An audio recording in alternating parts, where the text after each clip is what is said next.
warahmatullahi wabarakatuh. Saya Dian Putra Astuti dari kelas HKI E3. Saya akan mempresentasikan kelompok saya, kelompok 7, yaitu hak suami istri menurut Al-Quran. Hak suami istri menurut Al-Quran di sini terdapat 5. Yang pertama, hak istimewa sekaligus merupakan motivasi terbesar bagi pasangan manusia yang beriman adalah menempati surga. Yang pertama ini terdapat dalam Al-Quran surat Al-Baqarah ayat 35 yang artinya, dan kami berfirman, hai Adam, diamilah oleh kamu dan istrimu surga ini, dan makanlah makanan-makanannya yang banyak lagi baik di mana saja yang kamu sukai, dan janganlah kamu mendekati pohon ini yang menyebabkan kamu termasuk orang-orang yang zalim. Jadi yang pertama ini Nabi Adam itu dilarang untuk mendekati pohon yang jika Nabi Adam mendekatinya itu bisa menyebabkan termasuk orang-orang yang zalim. Terus yang kedua itu, Nabi Adam merupakan manusia pertama di dunia, kemudian Allah menciptakan istrinya agar dia merasa senang kepadanya dan untuk melahirkan anak-anaknya atau keturunannya. Yang kedua ini terdapat dalam Al-Quran surat An-Nisa ayat 1 yang artinya, hai sekalian manusia, bertakwalah kepada Tuhanmu yang telah menciptakanmu dari seorang diri, dan daripadanya Allah menciptakan istrinya, dan daripada keduanya Allah memperkembangbiakan laki-laki dan perempuan yang banyak, dan bertakwalah kepada Allah yang dengan namanya kamu saling meminta satu sama lain, dan peliharalah hubungan silaturahmi, sesungguhnya Allah selalu menjaga dan mengawasimu.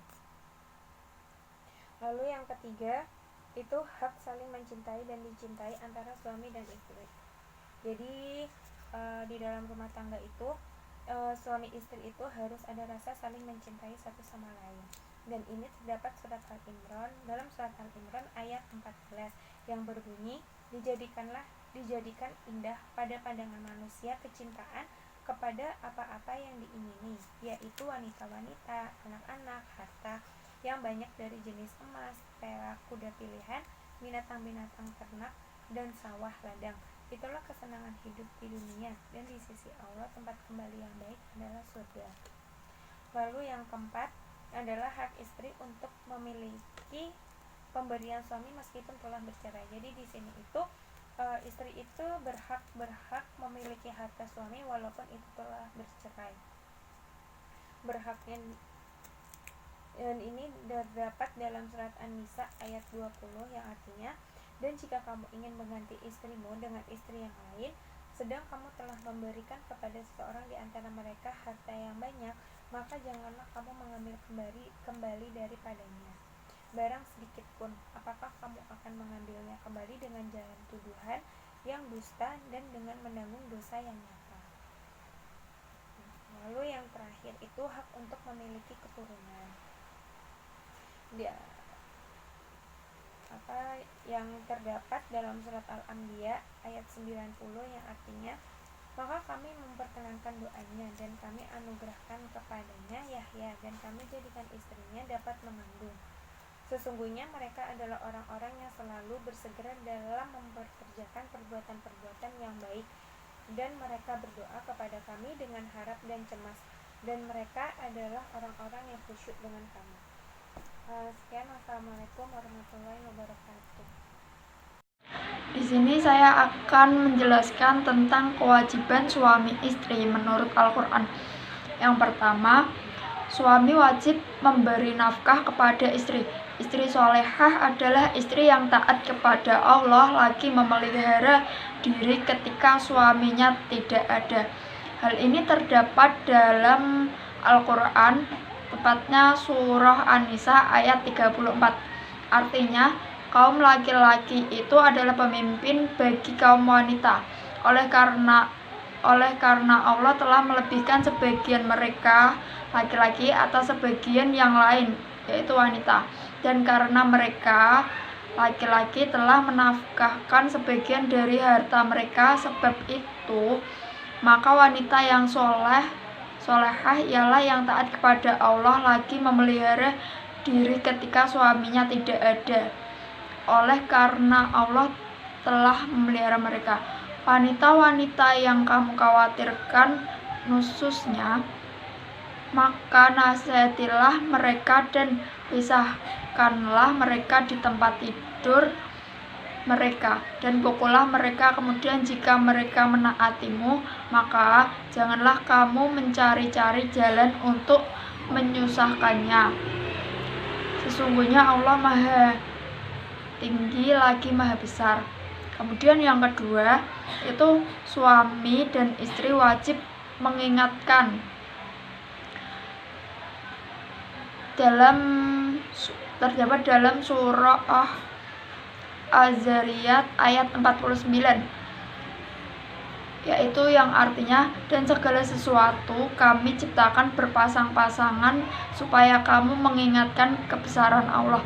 Jadi keduanya, antara suami dan istri itu keduanya wajib saling mengingatkan, baik dalam kebaikan maupun dalam perbuatan buruk.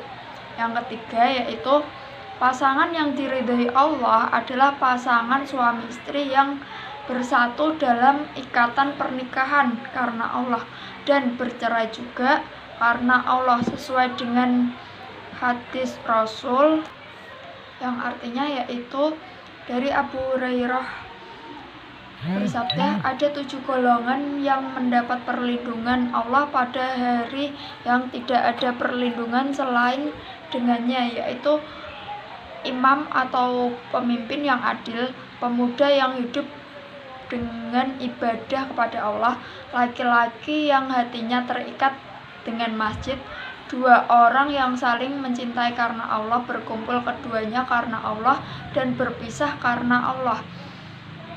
Seorang lelaki yang dipanggil untuk maksiat oleh seorang wanita yang memiliki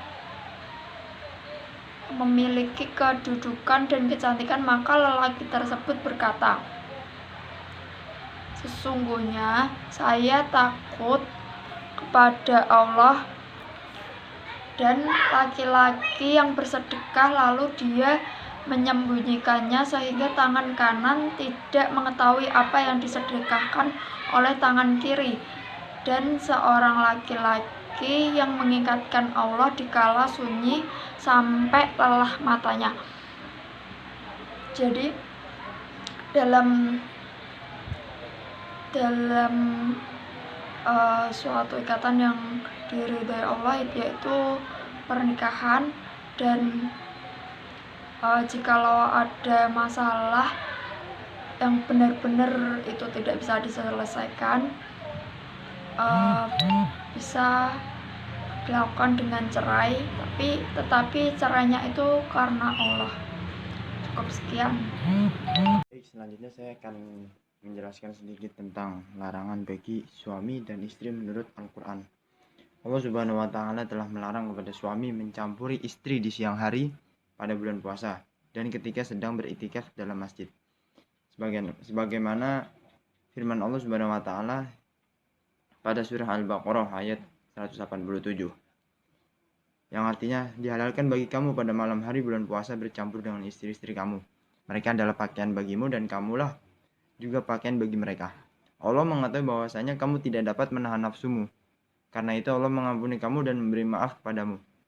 Maka sekarang campurilah mereka dengan ikutilah apa yang telah ditetapkan Allah untukmu, dan makan minumlah hingga terang sampai datang malam bagimu benang putih dari benang hitam, yaitu fajar. Kemudian sempurnakanlah puasa itu sampai datang malam, tetapi janganlah kamu campuri mereka itu sedang kamu beriktikaf dalam masjid. Itulah larangan Allah Subhanahu wa Ta'ala, maka janganlah kamu mendekatinya. Demikianlah Allah menerangkan ayat-ayatnya kepada manusia supaya mereka bertakwa. Ayat di atas terdapat dalam surah Al-Madaniyah mengenai asbabun nuzul. Ayat tersebut terdapat beberapa peristiwa, ini yang pertama waktu itu para sahabat Nabi menganggap bahwa makan minum dan menggauli istri pada malam hari bulan Ramadan hanya boleh dilakukan sementara mereka belum tidur. Itu peristiwa yang pertama ya.